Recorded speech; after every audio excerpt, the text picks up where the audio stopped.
मुझे डराया, मुझे धमकाया, मुझे लालच दिया गया, नहीं झुका तो जेल में डाल दिया।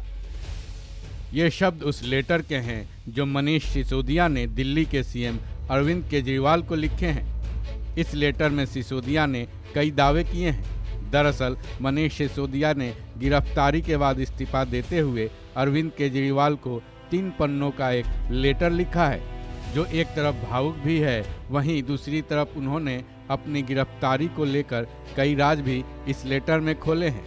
इस लेटर की शुरुआत उन्होंने सबसे पहले दिल्ली सरकार में मंत्री होने का धन्यवाद देकर किया है, अपने कार्यों को गिनाया है। फिर उन्होंने अपनी गिरफ्तारी की कई वजहें बताई हैं।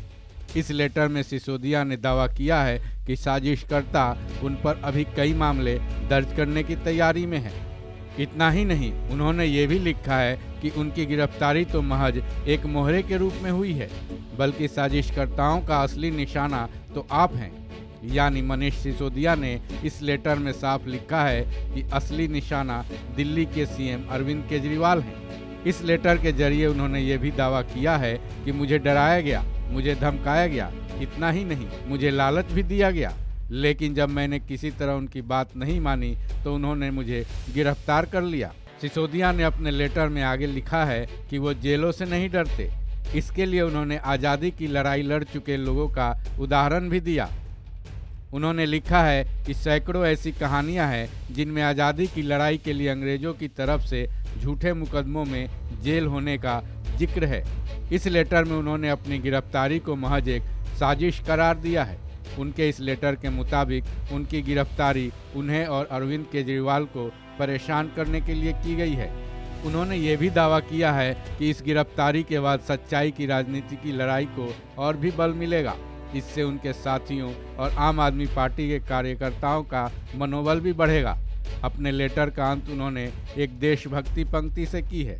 उन्होंने लिखा है, सरफरोशी की तमन्ना अब हमारे दिल में है, देखना है जोर कितना बाजुए कातिल में है। गौरतलब है कि दिल्ली में पिछले कुछ दिनों से बवाल मचा हुआ है। शराब नीति मामले में मनीष सिसोदिया की गिरफ्तारी को लेकर आम आदमी पार्टी लगातार केंद्र सरकार पर हमलावर है। ये मामला सुप्रीम कोर्ट तक भी पहुंचा था, लेकिन मनीष सिसोदिया ने इस मामले में अब एक लेटर के जरिए इसे नई हवा दे दी है, जिसके बाद ये देखना अब अहम होगा कि उनके लेटर में लिखी बातें कितनी सही होती हैं और कितनी गलत। फिलहाल दिल्ली में आपका दंगल जारी है। इस खबर में बस इतना ही। बाकी अपडेट्स के लिए जुड़े रहिए वन इंडिया हिंदी के साथ।